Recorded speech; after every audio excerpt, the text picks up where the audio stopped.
All right. Welcome. Thank you, class of 2020, for joining us today for the New College Experience webinar.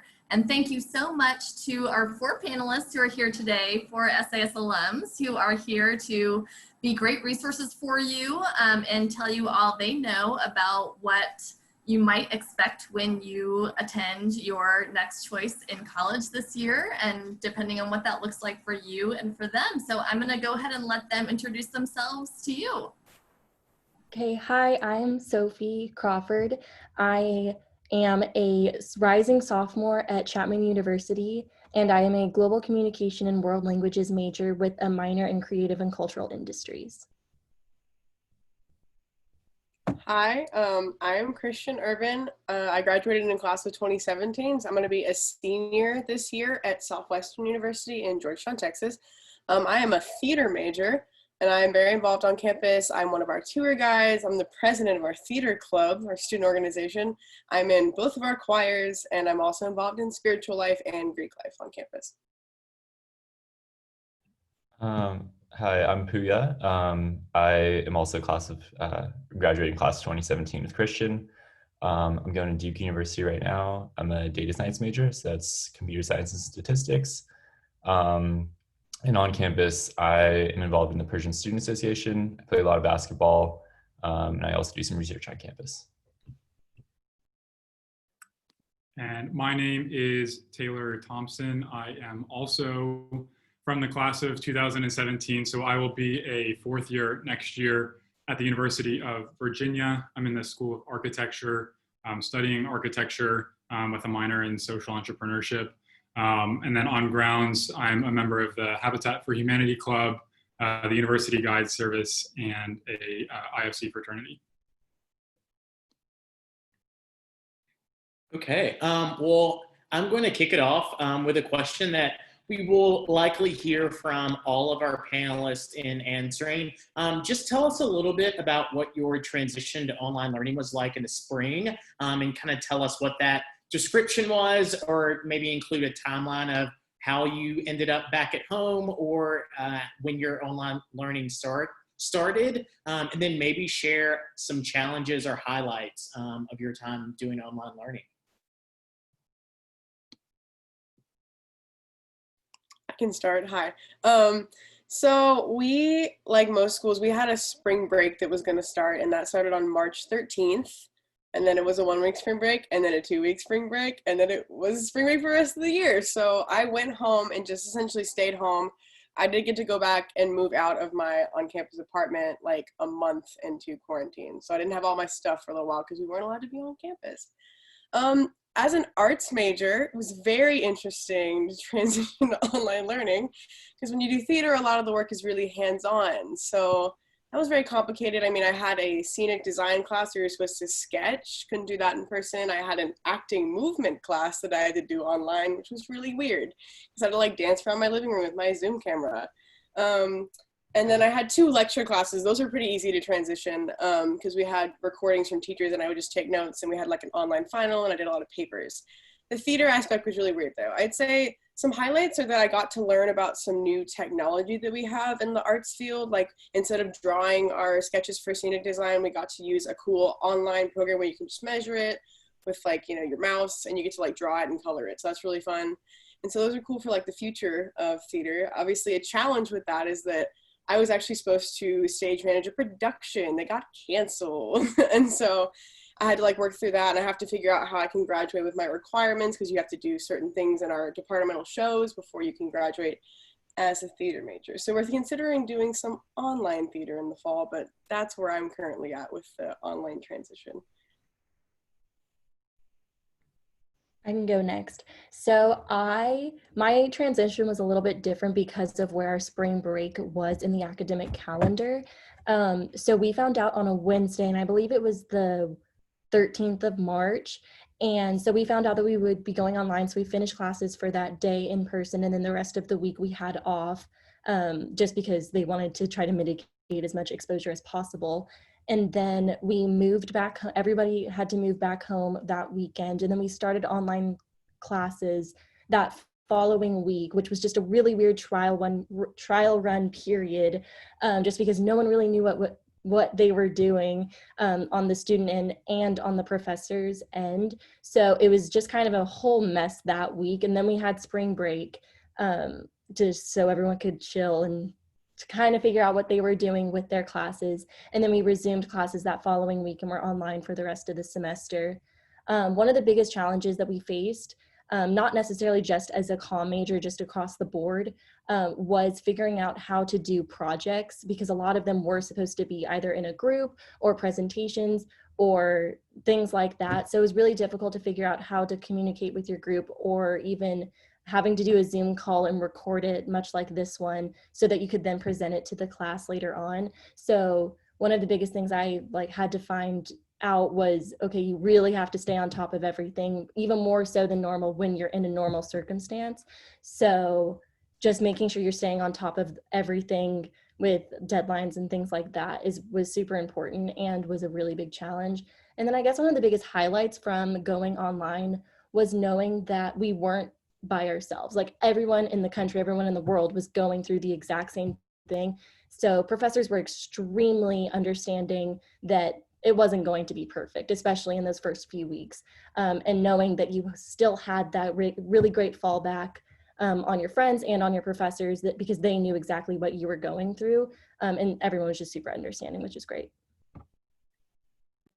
Cool. Thanks, Sophie. I guess I can go next. I was in Charleston, South Carolina for the week for spring break, doing a habitat build with our club. And I guess it was probably about Wednesday as well when we got an email from the university saying we won't be going back in person following spring break. We're going to make a final decision on it by April 5th. So being in Virginia, not very, very close to Austin, Texas, I had to make a couple of decisions in terms of where I was going to finish my semester.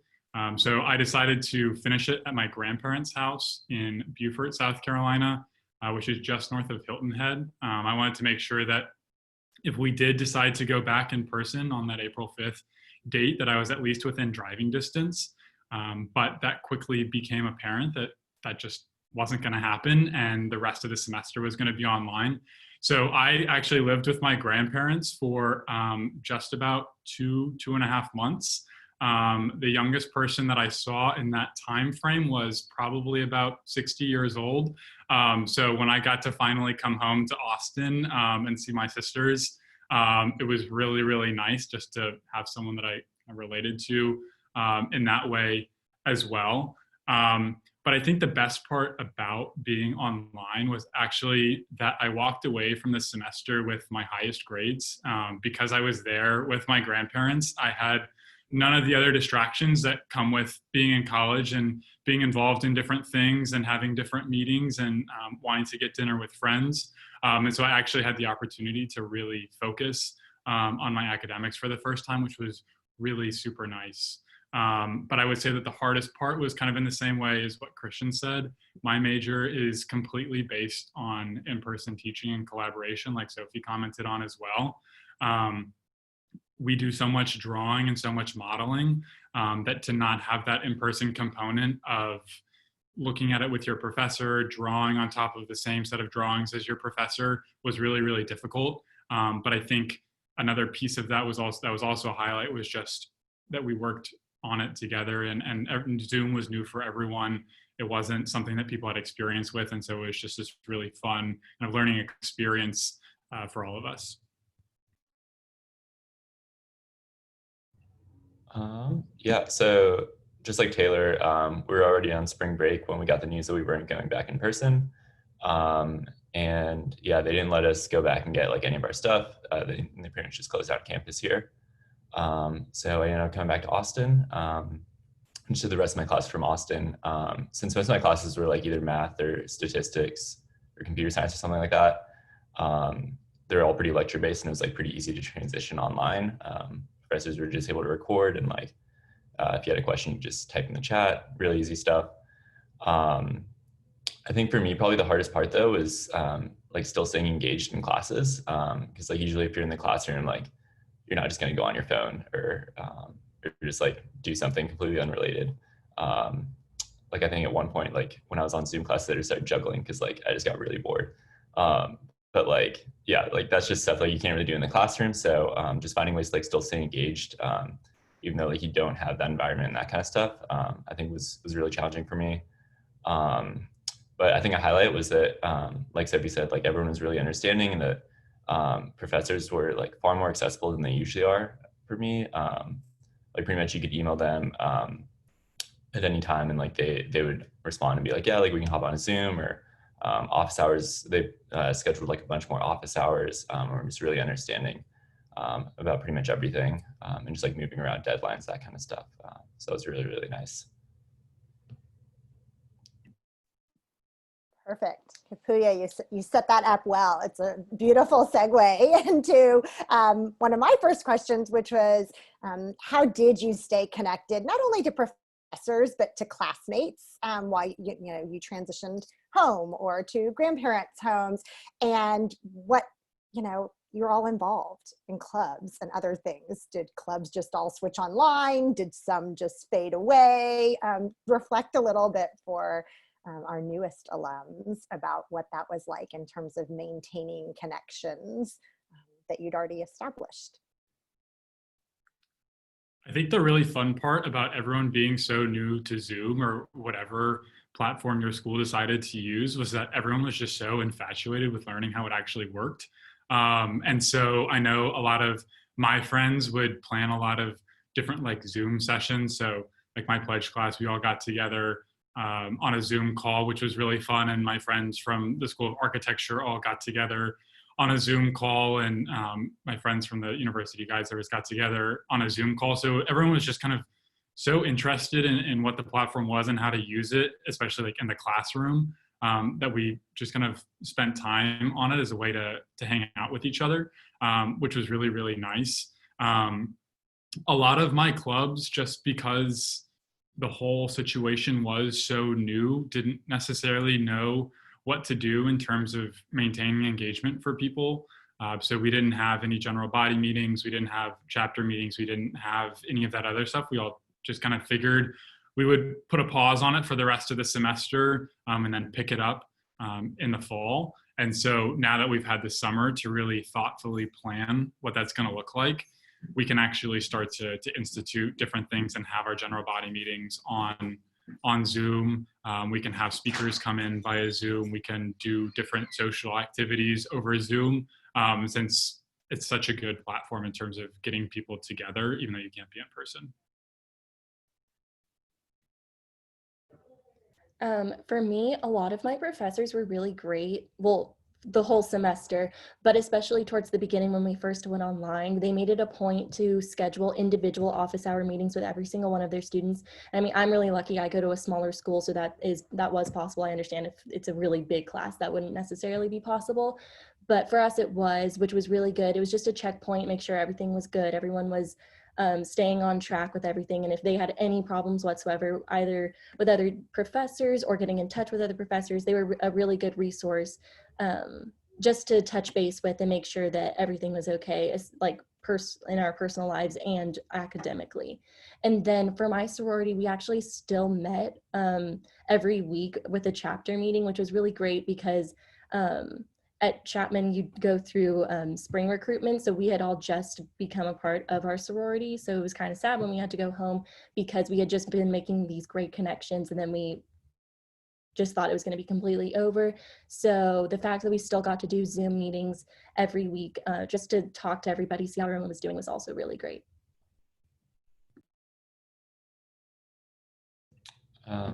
Yeah, so yeah, pretty much I would echo everything that everyone else has been saying.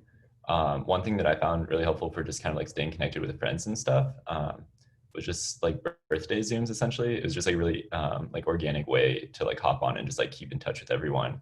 Because I feel like a lot of times it would not necessarily feel inorganic, but like no one would ever like want to be the person to be like, hey, I guess like scheduling a Zoom like feels a little bit weird. It feels a little formal. But then like if it's like a birthday or something, or you just find kind of like different occasions to celebrate and that kind of stuff, and hop on a Zoom and just kind of keep in touch with everyone.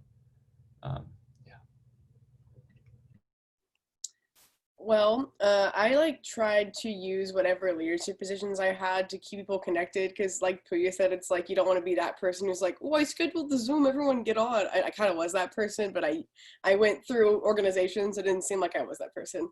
I'm also in a sorority, and my position, I have like an officer position. It's called wellness specialist, and it's like brand new, and it's kind of like not the most important position. It's kind of like you work with the standards person. Like if someone's like down or you notice someone's sad, you go reach out to them. But when quarantine started, my position became very important because everyone needed help with their wellness. So I actually started a cool thing called a Sister Pen Pals, where like my whole sorority, I pair them up randomly, and they like get to write letters to their pen pal and check in on them every week and make sure they're okay. And it was really cool because the whole sorority did it, and they kind of got to talk to people they wouldn't usually talk to in our sorority. So I got a bunch of letters from my sisters and friends, and that was really cool. I'm also president of the theater club, like I said, so I made sure to do a lot of as much Zoom theater as you can do. Like we did, a lot of our students are playwrights, so we did like Zoom play readings of new works and stuff like that.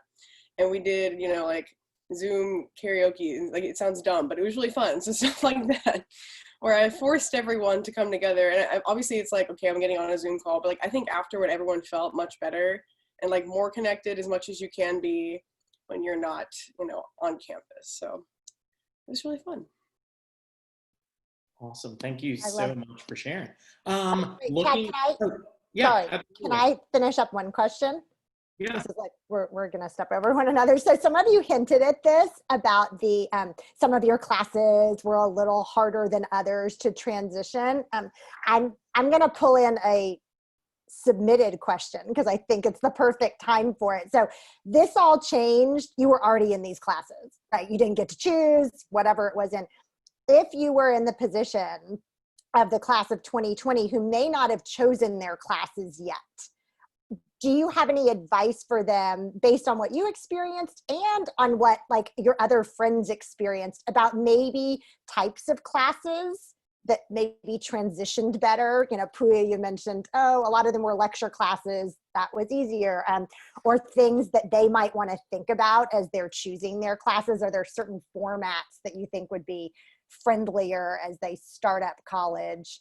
Or maybe you want to tell them to take a couple classes that are awkward online because those are fun too. Yeah, one thing that I would mention is, especially if like you're going into college and like you don't really know anyone, is to try and find some smaller classes if it's possible. I know a lot of like the like classes early on are like big like 101 lecture classes and that kind of stuff. But if you do have an opportunity to take a smaller class, I think it's like a great way to meet people, like be in breakout rooms with people, chat with people that way. Because you know, like large lecture class, there's no way you're gonna like be able to really meet anyone online. But I think the smaller classes would give you an opportunity to do a lot of that. I would also say that if your school has like general education or core curriculum or things like that, where it's not necessarily classes that you love taking, I would suggest taking those online just because if you're not already not really going to enjoy it. Not that every single subject isn't great. But if you know, I think I'm going to struggle with that class, or I'm just not going to find it very interesting, just getting that out of the way online is a really great way. I know I had a bunch of GEs because this was my first year, so I still was fulfilling a lot of GEs this past semester, and so I was really glad that that was a part of my schedule on a heavier end than my major classes, because I'm taking my major because I like it. So having those GEs to supplement that was also a really great thing for me. I think Sophie mentioned it as one of her highlights in terms of just going through being online. But if you can find classes that are really project-based and really group project-based where you're collaborating with people. I took a class this past semester that was an entrepreneurship class, and we were working on a prototype together. And so when we went into class, like Pouya commented on, we get put into breakout rooms, and it was just a really nice way to really maintain those relationships with people and continue the way that they did class and maneuvered through class, but in an online format, was super nice. I'm going to play a double-edged sword with what Sophie said. I would say be careful with general education classes online, only because if you're already not as engaged in the classroom, you got to work harder to keep up. So it's a double-edged sword. I was the same way, because I had two general education classes this semester. One I was like super interested in, and that was easy to do online. And one that I was not as interested in, and that was really hard to keep up my grades. I mean, as long as you have some choice in your general education, just make sure they're somewhat interesting to you. Because I had to like fit one in my schedule, which is why I had to pick one that wasn't as interesting to me. And it was still fine. Just if you're good at paying attention, it's totally fine. Just I know for myself, that was a little harder.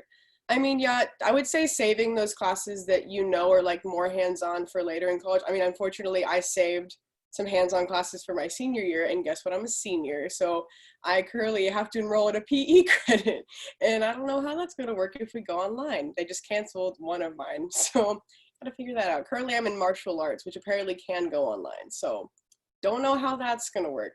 But luckily, you're in the position where hopefully by the time you're a junior or senior, things will be at least a little bit better. So I would say save those classes you're looking forward to that are more hands-on for later. And with Christian mentioning the double-edged sword, that reminded me of something. Also, I would look at like your school's like grading policy, and if they are just doing like pass-fail, and like you have that option, if you want to take like some harder classes to like get them out of the way, save that GPA, that's probably not a bad idea either. Really good pro tips. Looking ahead to next year, we know that many high schools and colleges are still kind of making decisions, or there are things that are changing every day. But what does the fall look like for you and the school that you're at? Will you be on campus, online, or kind of in a hybrid setting?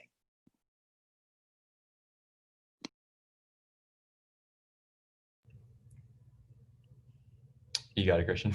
Okay, there you go. So Southwestern currently is mostly in person, but depending on the professor, the classes can be online because we have some at-risk professors and stuff like that. But like we're going, you know, straight to the hurricane. We're going back in person as much as we can. So I actually work in admissions right now. I'm working in the admissions office over the summer, so I get a lot of updates on that. Like I've watched them change every space to be 6 feet apart. We have a lot of hand sanitizer. Classes are only an hour now, no matter what. So I'm interested to see how that goes. I think one of my classes is a hybrid, but all the other ones are currently in-person hybrid. We just have like one class in person a week, and the rest of it is online, like asynchronously. But interested to see how that goes. We also don't know if that'll be the same in a week or two. So currently, mostly in person. So mine's the complete opposite of that. We were initially supposed to do exactly what Christian just explained, but then about 2 weeks ago, Chapman announced that because they are in Orange County, and that is like the hotspot for the coronavirus right now. I think they have the second most cases in all of California.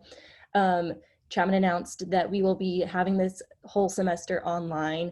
They are hopeful that maybe in the middle of this semester, they'll be able to bring some of the majors who do have more of the hands-on class need, that they might be able to go back to in-person. But at least for me personally, I will be in Austin for the rest of the year.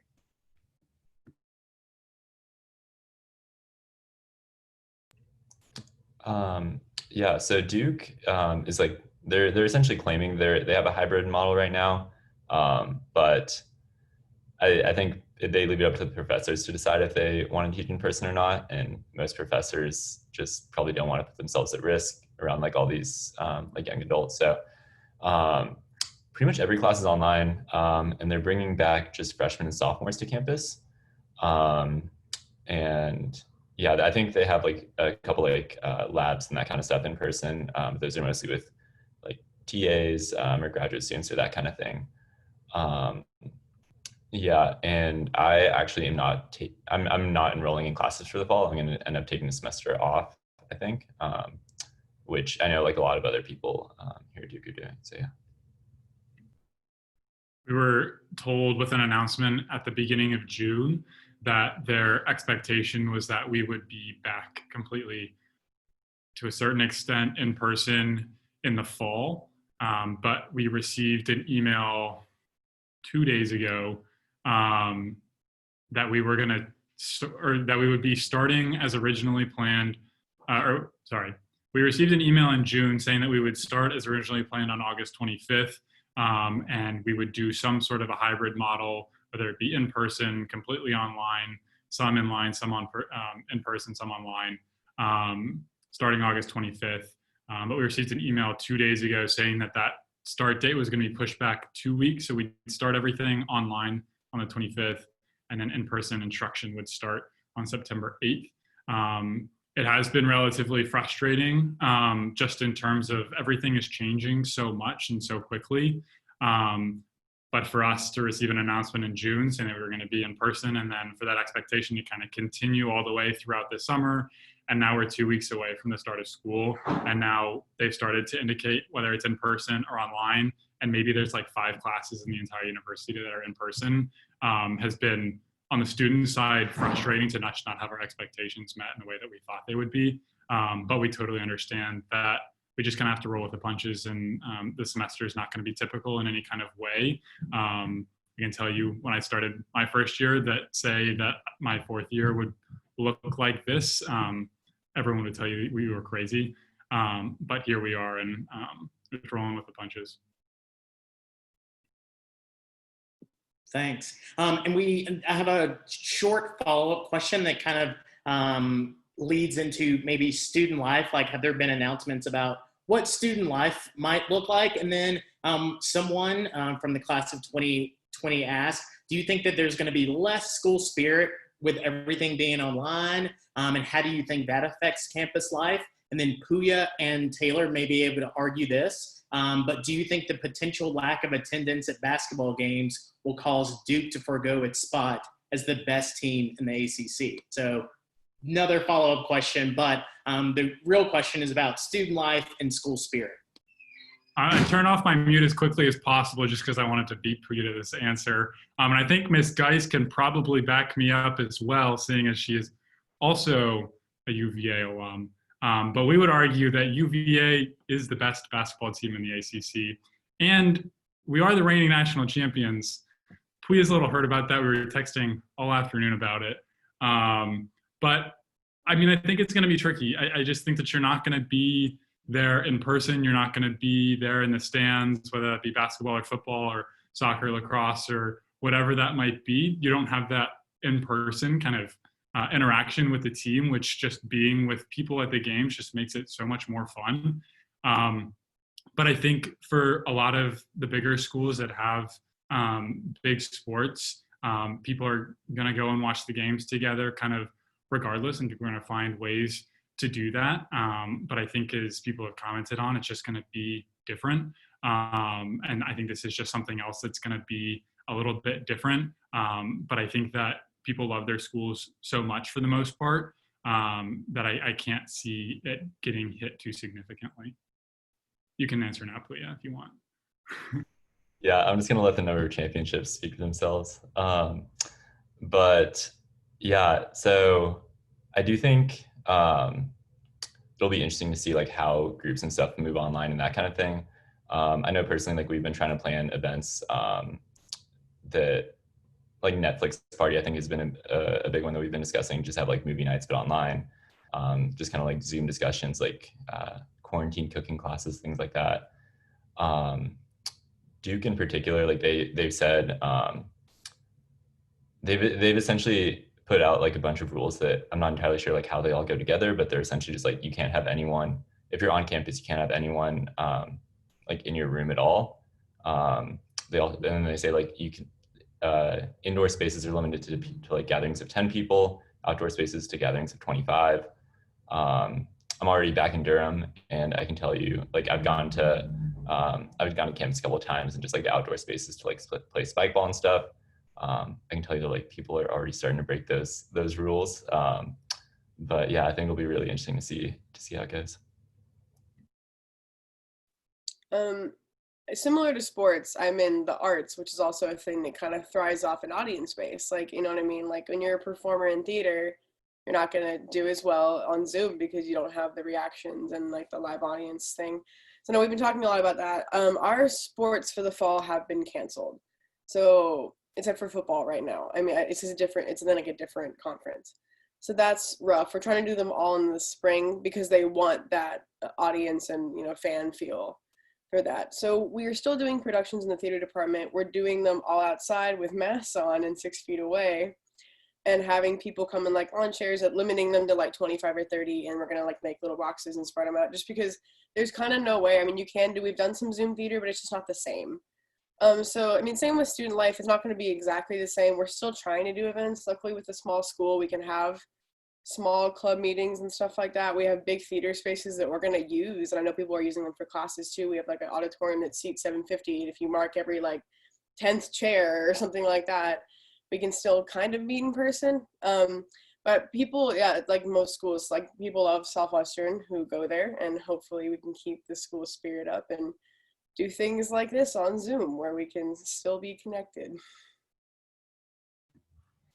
As for Chapman, it will be pretty difficult because the campus is closed. No one is going to be there most likely for majority of the semester. So everything that possibly will take place for student life will be online. And there's already like a huge document filled with resources for like different like areas on campus where they're already starting to plan events. Like I was looking at it just before this, so I would know what they're offering. And a few things are like, there's going to be movie nights, and then some of the fitness instructors are going to do like Pilates classes, yoga classes, HIIT classes, things like that, just so if that's the only way that you're able to work out in a day, like you still have that option.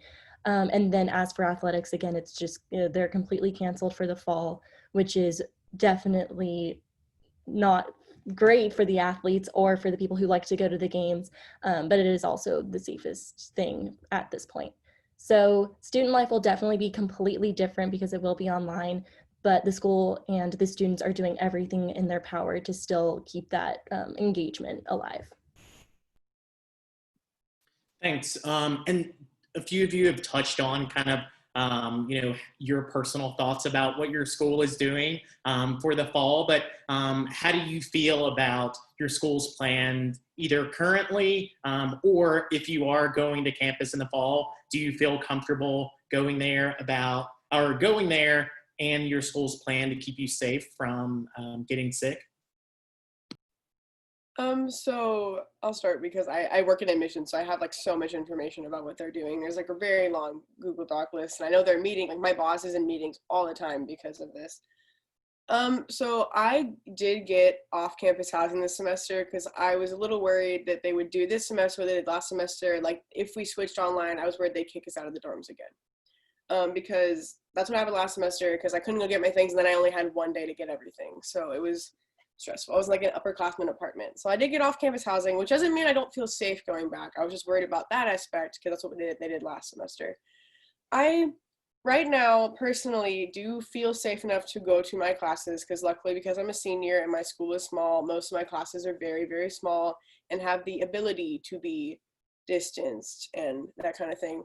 That does not mean every class on my campus will be safe, and I know not every student will take everything seriously. So that's the problem. There's always a risk, and there's always some kind of wild card. So I know the precautions they're taking for like classes and sanitation and everything like that are very good. I mean, obviously it's hard to enforce rules like no one can go to someone else's room. There's not a clear way they can really police that. So I think obviously the first couple of weeks are going to be very telling. Like what Taylor said, my school, we're doing in person, but we just got an email last week that they're pushing the start of it to give them 2 extra weeks to make everything ready. So it was August 24th, now it's September 7th, and we're not doing online for those 2 weeks. We're starting then and then doing the last 2 weeks online and taking finals online. So currently I feel safe in the classes I am taking, but it's going to take actually showing up and trying it all to see how that goes.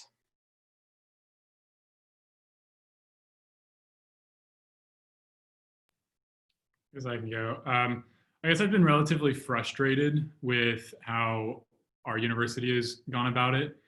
They've been sending us out plenty of emails, but all of the emails say the same exact thing over and over again, and it doesn't really feel like they're working to make sure that it's safe for us. I mean, I know that they're, like Christian said, they're doing sanitation, they're giving us PPE, they're making sure that there's plastic barriers up, and they're changing bus schedules and all of those different types of things, but it just feels inevitable that we're going to be pushed completely online for the rest of the semester, which is just frustrating as a student to know that they announced in June, like I said, that we were going to be in person for this semester, and they've had 3 months to work on it, and to put those mechanisms and policies in place to ensure that we are safe and healthy and comfortable in all of it. But there's still just kind of this uncertainty of whether or not we're actually going to be able to stay all semester. I'm going to be living on grounds. My sister will be living on grounds. And so for us, being a 24-hour car ride away from home and having that uncertainty of whether or not we can actually stay for the entirety of this semester is disappointing and saddening and a little bit scary, to say the least. Just to know that that could be ripped away so quickly, and we could be left trying to get home with all of our stuff at the click of an email. So I'll be curious to see how it goes, but I wish that they had done more.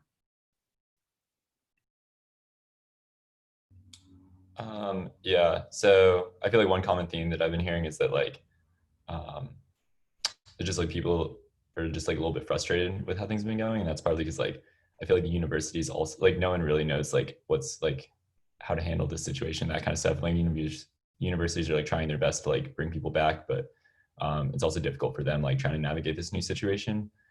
Like Christian mentioned, I think like policing like the policies that they put in place is going to be really hard.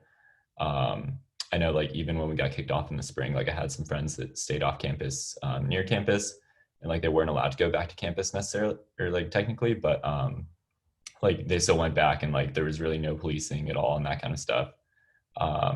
I like also share the sentiment that I think there's like a high probability that things will move online, just because like there's no real way of like policing it. And I feel I feel like the universities are kind of like preparing to essentially just like try and blame the students in a sense. Like they're like putting in place all these policies, and then like if stuff breaks down, they'll just be like, oh, we tried our best, that kind of thing. So that's like part of the reason that I'm not enrolling in classes this semester. But yeah, I think it'll be really interesting to see how things go.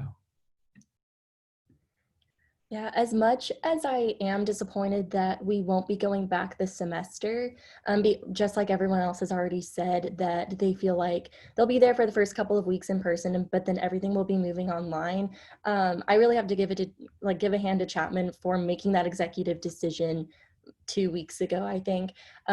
Just knowing that students are students, and we're going to, like, we've been cooped up for 5 months. We no longer want to be cooped up.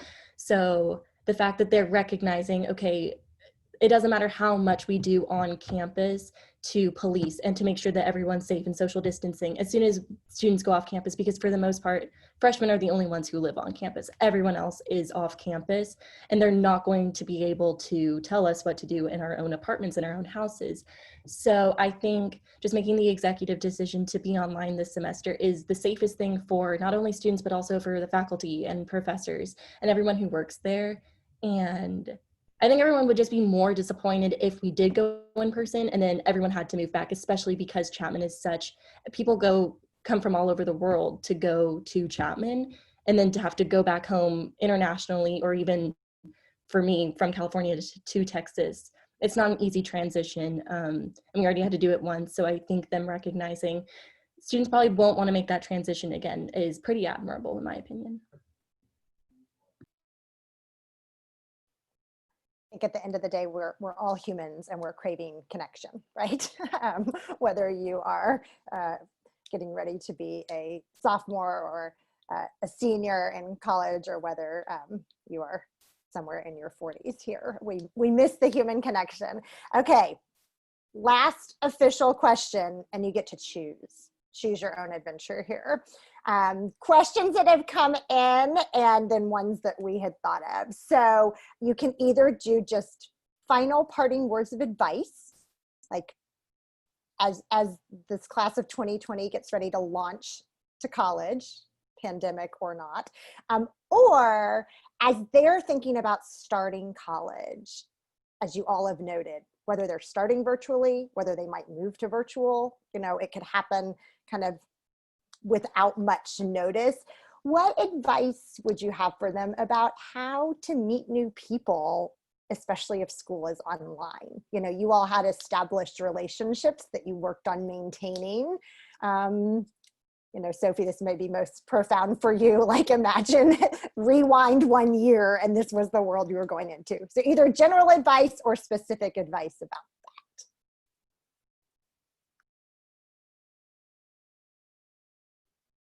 that. So I would say, I know that a lot of these like kind of events that they're moving on to Zoom might sound kind of stupid, like get to know you things or like Zoom socials. And like me, myself, sometimes I'm like, I don't want to get on the Zoom call. Like, get on the Zoom call. Like, I get it, but it's hard. So like our theater department had a few Zooms where like we invited the first year to incoming students in our department. And like a lot of them didn't come, but we had like 3 that did. And now like I talk to those people every day because like we made sure like they're going through something that I can't even imagine. Like obviously me in college, it's hard doing this, but they're going into college. Like they also the ones that didn't have prom, like you guys, you class of 2020, that didn't have their graduations. And so trying to make them feel welcome is like my like main goal as a senior in the department when they're being freshmen. So like I got their numbers and I Zoom chatted them and told them to reach out to me. And like now I have a Snapchat streak with one of them, you know what I mean? So like kudos to those 3 who I'm sure were terrified to get on a Zoom of these 50 people who already know each other. But it was really cool to like all introduce ourselves. And so like do those Zoom socials or do like, I know we have like a student involvement fair that's now online where you can join clubs virtually. So a lot of those things, especially if you're introverted, like sound kind of scary and dumb and weird. I would say try to do as many of those as you can to at least meet a few people like in your major or your class or your dorm, you know what I mean? So you can at least have a few connections, and then it's cool when you actually maybe get to meet them in person. So just put yourself out there. That's cliche advice, and no matter how weird it is on Zoom, it can help later.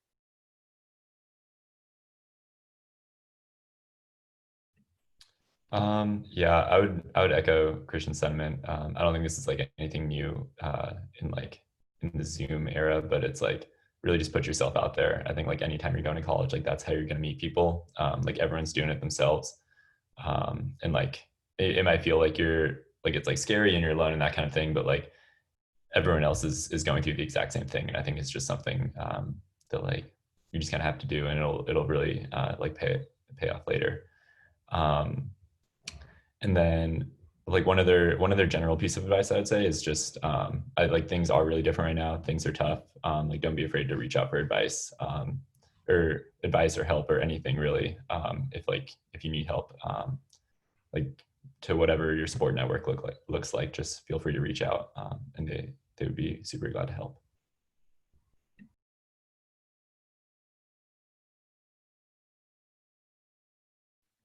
I guess I can go next. I guess I'll just start by saying congratulations. I remember when I went off to college, and I kind of envisioned it like I was going off to camp, and I hated going to camp.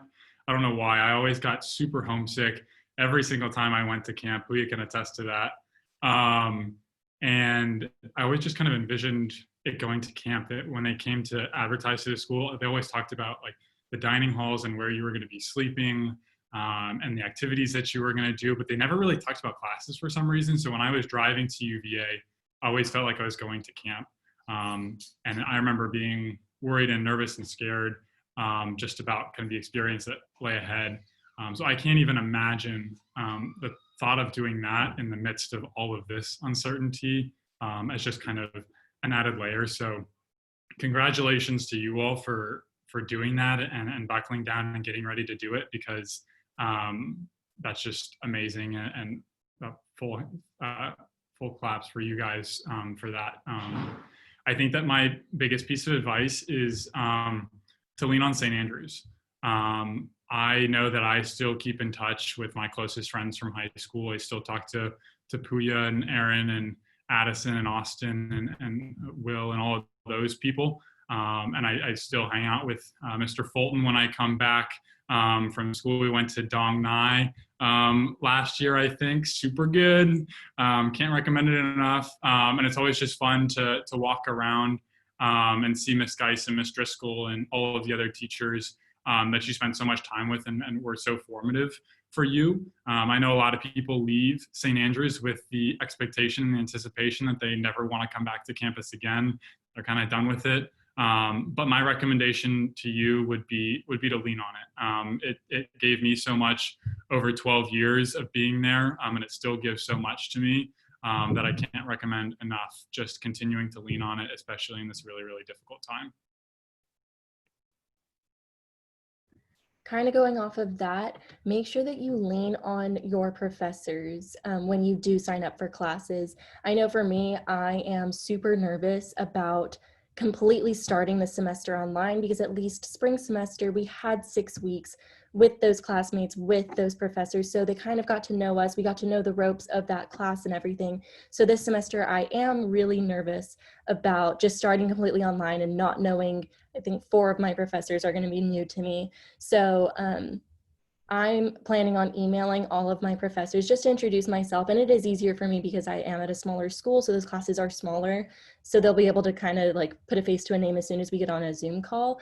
So I know this won't be possible for the bigger schools, but I would really just recommend emailing your professors before classes start, especially if you are worried about, you don't know if you're going to do well, and you're perfectly prepared. St. Andrews did a wonderful job of that. But just telling them your concerns, introducing yourself, and just things like that, because they are there for you. Like they're not, oh, you're just got to figure it out on your own. They want you to succeed. So really lean on your professors, send them emails beginning of the semester, middle of the semester, whenever, asking them questions or just checking in because they're human too. They're going through it too. So if you are worried about doing classes online, professors are going to be super understanding. So just email them and introduce yourself.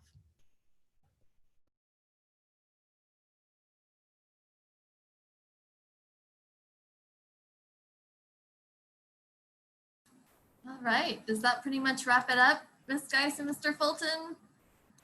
All right, well, thank you all so much for being here.